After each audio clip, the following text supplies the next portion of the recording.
Well,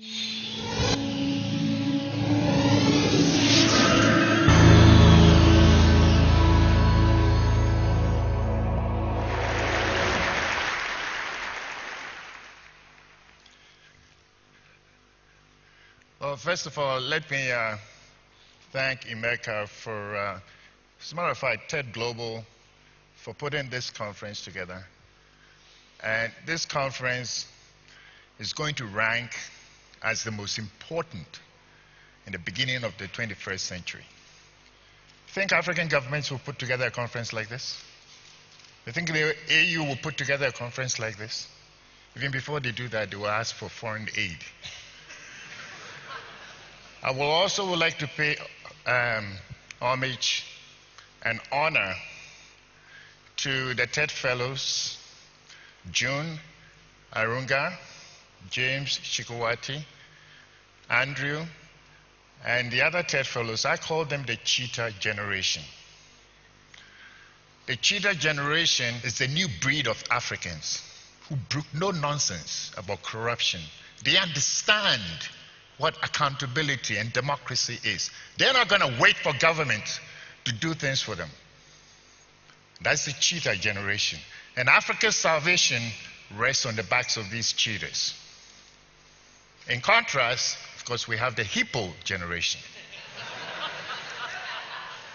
The Hippo Generation are the ruling elites.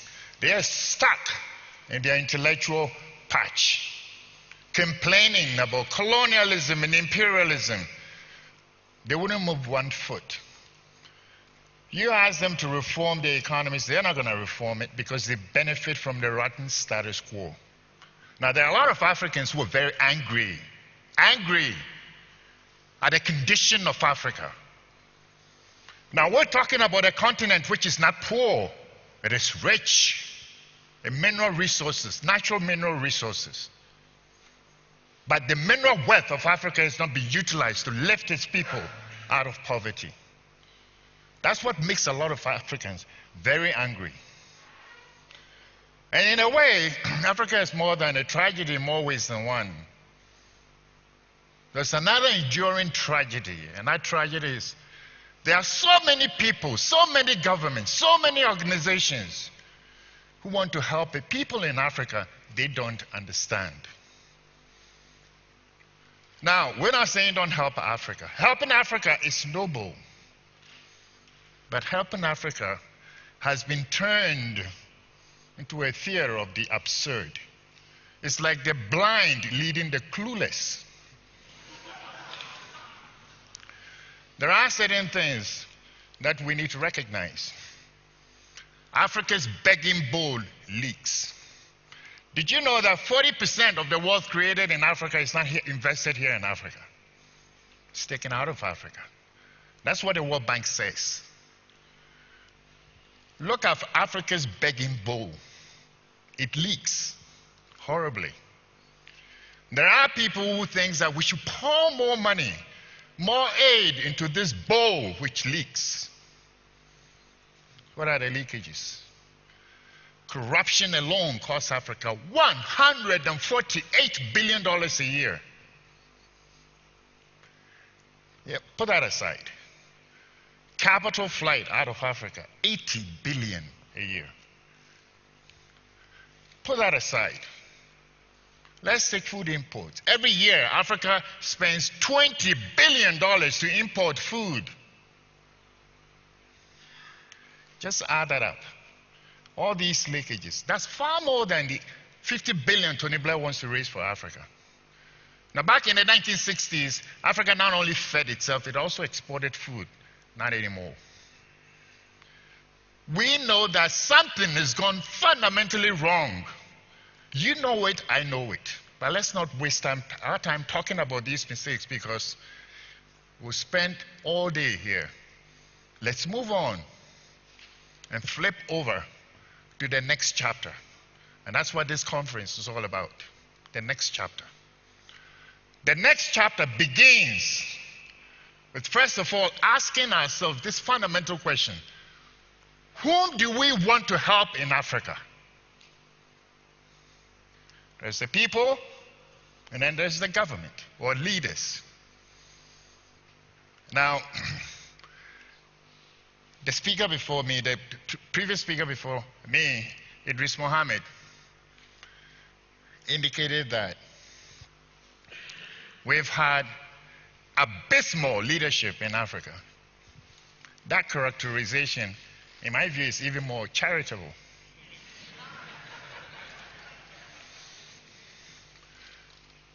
I belong to an internet discussion forum, an African internet discussion forum, and I asked them, I said, since 1960, we've had exactly 204 African heads of state since 1960. And I asked them to name me just 20 good leaders. Just 20 good leaders. Maybe you may want to take this, leadership challenge, yourself. I asked them to name me just 20. Everybody mentioned Nelson Mandela, of course, Kwame Nkrumah, Nyerere, Kenyatta. Somebody mentioned Idi Amin. I let that pass. Point is, they couldn't go beyond 15. Even if they had been able to name me 20, what does that tell you? 20 out of 204 means that the vast majority of the African leaders failed their people. And if you look at them, the slate of the post-colonial leaders, an assortment of military, fufu heads, Swiss bank socialists, crocodile liberators, vampire elites, quack revolutionaries. Now, this leadership is a far cry from the traditional leaders that Africans have known for centuries. The second false premise that we make when we're trying to help Africa is that sometimes we think that there is something called a government in Africa that cares about its people, serves the interests of the people, and represents the people. There is one particular quote. A Lesotho chief once says that here in Lesotho we got two problems: rats and the government.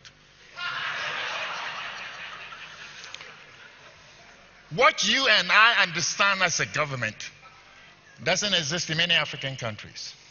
In fact, what we call our governments are vampire states. Vampires is because they suck the economic vitality out of their people. Government is the problem in Africa. A vampire state is a government which has been hijacked by a phalanx of bandits and crooks who use the instruments of state power to enrich themselves, their cronies and tribesmen, and exclude everybody else.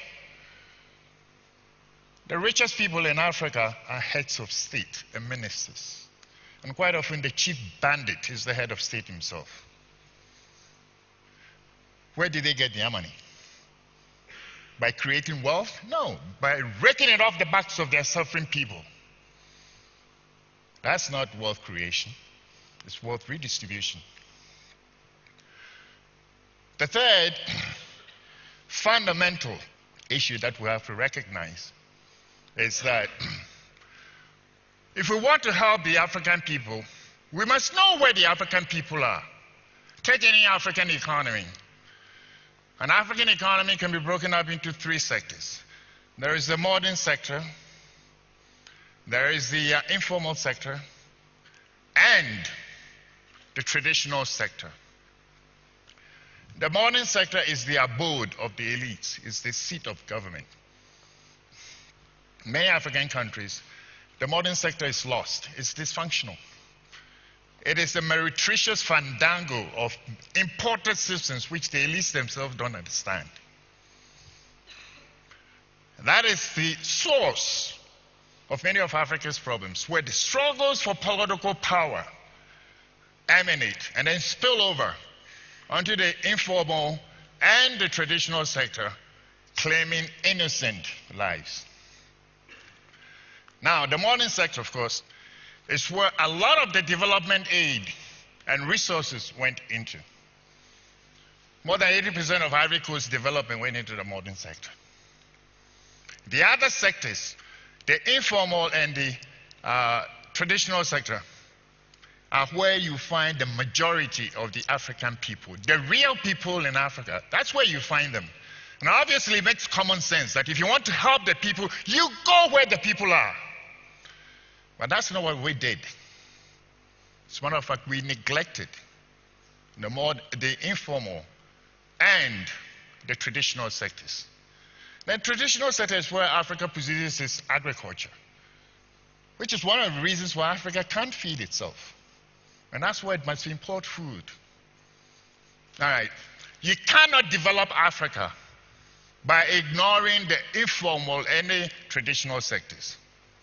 And you can't develop the informal and the traditional sectors without an operational understanding of how these two sectors work.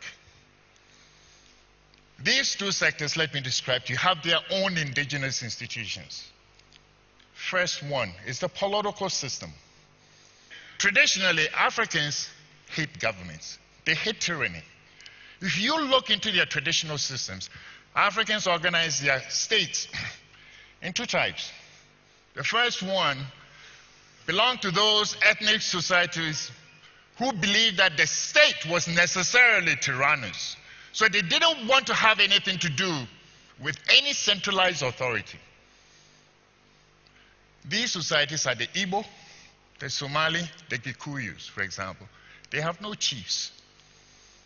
The other ethnic groups, which did have chiefs, made sure that they surrounded the chiefs with councils upon councils upon councils to prevent them from abusing their power. In the Ashanti Kingdom, for example, the chief cannot make any decision without the concurrence of the Council of Elders. Without the council, the chief can't pass any law. And if the chief doesn't govern according to the will of the people, he will be removed. If not, the people will abandon the chief, go somewhere else and set up a new settlement. And even if you look in ancient African empires, they were all organized around one particular